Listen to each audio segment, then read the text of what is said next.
Hola amigos, ¿qué tal? Stuart here from Spain Speaks. With the Spain news update, we'll have a look at some of the main stories that have caught my attention in the press today in Spain, and we'll also have a look at some comments that have been left on the channel recently by viewers. Before I begin, a big thanks to all of the people that have supported the channel in recent times, whether it's by buying me a coffee through the Super Thanks option on YouTube, longer term supporters on Patreon, thanks for that support, and also to members of the channel, members that have joined the channel recently.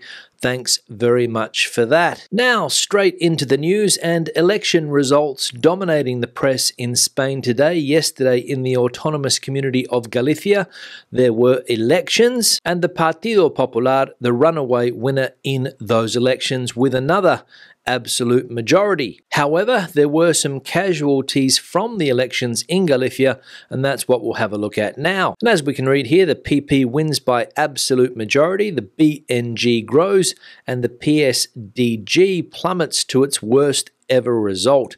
The Popular Party has achieved its goal and reached an absolute majority in Galicia, one of its main strongholds in all of Spain. Alfonso Rueda, who has been governing the Xunta since 2022, when Alberto Núñez Feijóo moved to national politics, will be able to maintain his government alone, supported by 40 deputies, two more than the coveted absolute majority, which has become a reality for the PP in an election where the left united in an attempt to oust the populace from the Xunta, without success. The Galician Nationalist Bloc, the BNG, led by Ana Pontón, remains in second place in these elections, with 25 seats, obtaining the best result in its history. The Socialist Party of Galicia obtained 9 seats, their worst historical result, distancing them from being a real alternative in this autonomous community. So the PP, the Partido Popular, the victor in those elections, an absolute majority as we saw there. The second most voted party, the BNG, which is a nationalist party there in Galicia. And the third most voted party in those elections, the Socialist Party of Galicia, but a bad result because they lost 5 seats compared to the last elections back in 2020, I think. And some people are saying, especially on the right side of politics, that this poor election result by the socialists in Galicia is the Pedro Sánchez effect. Sánchez losing popularity at a national level because of the deals being done with Catalonian separatist groups, and all of that business having an effect on the socialists in Galicia. But the Socialist Party wasn't the only party that did poorly in yesterday's elections in Galicia, because some of the other political parties at a national level performed very badly indeed in those elections yesterday. For example, Sumar. And as we can read here, complete failure of Yolanda Díaz in Sumar's first test, and Podemos sinks behind Animal Rights Party PACMA. Disaster for Sumar, staying out of the Galician parliament with a dismal result, 1.89% of the vote, and far from achieving representation. Yolanda Díaz dramatically fails in the first regional foray of her new political force, and to add to the pain, in her own homeland, where she personally campaigned very hard. Thus, the Galician elections cast serious doubts on the territorial establishment awaiting this renewed project of the alternative left, and highlight a significant political problem. Feeding separatist forces is creating monsters that later devour them. The BNG has swallowed Sumar's space and wiped them off the map. So the new political formation, Sumar, led by Yolanda Díaz, one of the biggest losers at those elections yesterday, and as we saw there, almost wiped off the map. And if Sumar was almost wiped off the map yesterday, what about Podemos? They got less votes than the animal rights group PACMA, and that is saying something. So it looks like another political party here in Spain, Podemos, is about to disappear for good. We've seen it in recent times here in Spain with another political party, the Citizens Party, almost wiped off the map completely, and it looks as though Podemos is going to suffer the same fate, or at least they're heading in that direction. But anyway, it'll be no great loss, in my opinion, if that does happen. Now, Spain's water issues still dominating headlines around the country, and the agricultural sector here in Spain again in the spotlight, not only for its water use, but also for waste. And as we can read here, the great waste of water in Spain, billions of litres that irrigate fruit and vegetables that end up as waste or animal feed. Besides ploughing land, planting crops and blocking roads, tractors are also used to destroy unsold crops. A shredding machine is attached and they run over fruits and vegetables right in the field. As José Ángel Morales, a farmer from San Javier, Murcia, explains, this is currently being done with tons of good quality lemons. Despite the cost of irrigation due to the drought, half of the lemon production is going to waste. It's a shame. They are being thrown on the ground and destroyed, he laments. This happens when the market is saturated with an agricultural product and prices plummet. For me, it's a lost year, says this Murcian farmer, who does not understand why lemons from other countries, which are cheaper and meet fewer environmental standards, are being imported while the local ones are being discarded. So the great waste of water here in Spain, billions of litres of the stuff being used to irrigate fruit and vegetables that end up as waste. And as that farmer points out, it's a shame, but what can he do? The market is saturated with a product, for example lemons, and the price plummets. So all of that water, unfortunately, going to waste. Now, keeping on the subject of water use in agriculture here in Spain, as we can see from this headline, agriculture, the elephant in the room that consumes 80% of water in drought-stricken Spain. Much of Spain looks to the sky with increasing desperation due to the lack of rain. The drought has hit Catalonia hard, already limiting water use for 6 million people, and Andalusia warning of severe restrictions for the summer. And against this dry backdrop, the debate over who consumes the water in our country, a scarce resource that will become even scarcer as the climate crisis progresses, is reignited. The data is clear. Agriculture and livestock consume 79.1% of the water resources. Of the rest, 15.03% goes to urban supply, including tourists, 5.8% to industry, and 0.4% to recreational use, which includes watering golf courses, filling swimming pools, or water parks, according to data from the Ministry for Ecological Transition spanning from 2018 to 2021 by basin. So, fairly clear, according to the headline there, that agriculture is the elephant in the room as far as drought is concerned here in Spain, using up close to 80% of water resources. Now let's have a look at some of the comments that have been left on the channel recently. One here from Veral. Hi Stu, you mentioned that someone moving to Spain from the US can bring, register and drive their vehicles without problem.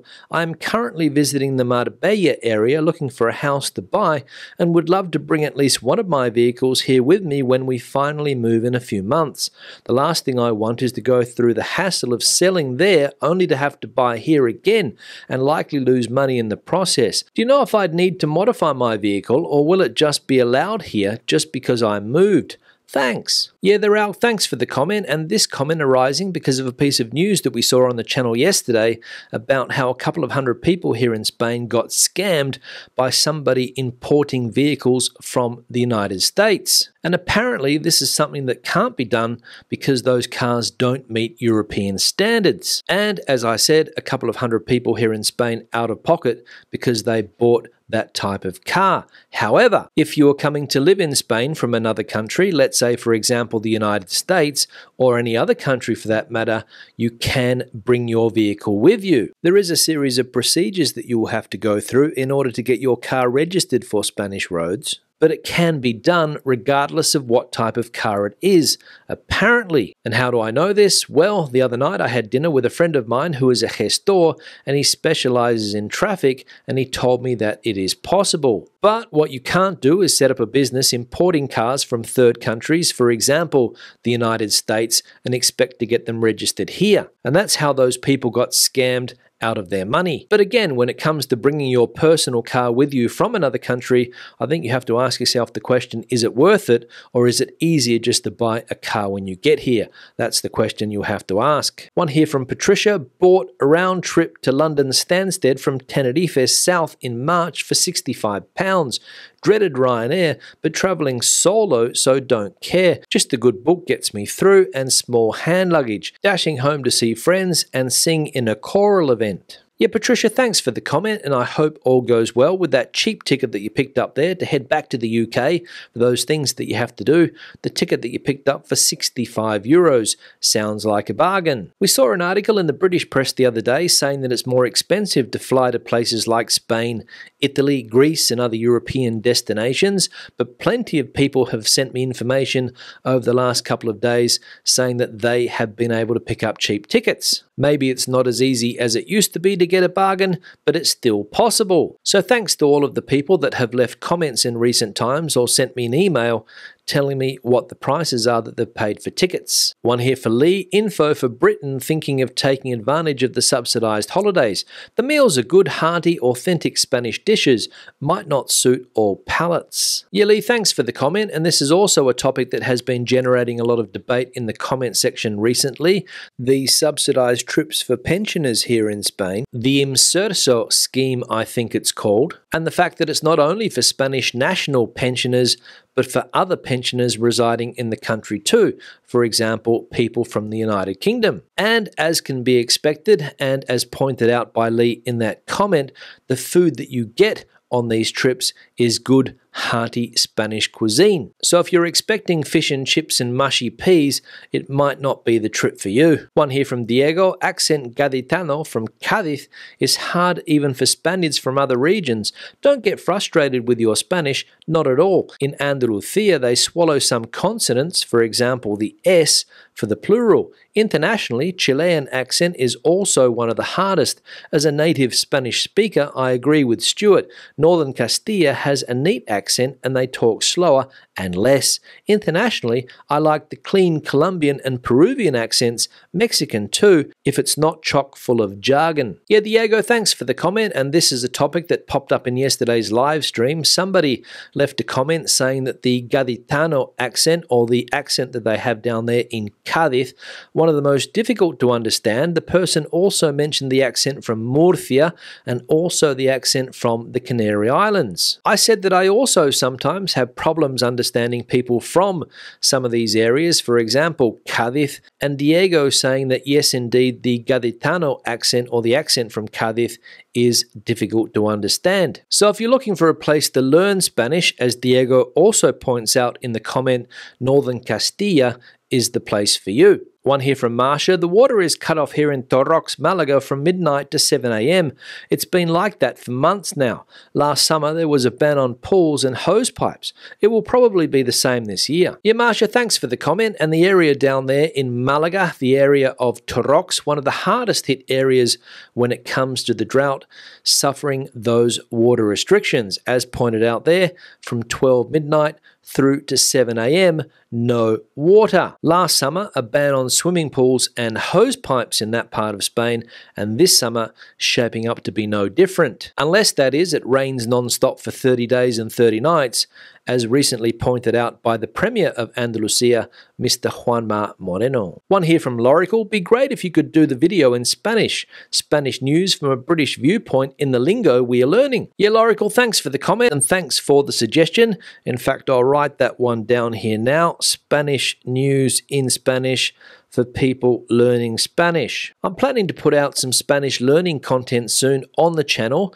but only for members of the Spain Speaks channel, and also for my patrons on Patreon. They'll get access to that content too. And the suggestion here by Lorical, Spanish news in Spanish, could also be a good idea. So thanks for that. And the final one here from user, Bol Nuevo is indeed a lovely area, and thankfully not massively overcrowded even in the height of summer. Yeah, user, thanks for the comment, and by all reports, Bol Nuevo in the region of Murcia is a lovely place indeed. This picture here was the backdrop picture in yesterday's live stream, and it shows the Mediterranean coast down there in Bol Nuevo. I've never been there personally, but a lot of people have said that this is a great part of Spain, and even better if it's not massively overcrowded at the height of summer. And another important thing about Bol Nuevo is that it has a nudist beach. So it's a win-win place in my opinion. On that note, I'm going to wrap the video up. Questions and comments, please leave them in the section below. If you have anything to add to the conversation today, the comment section is the place for you. Give the video a thumbs up if you liked it, thumbs down if you didn't. I'll see you in the next one. Hasta luego.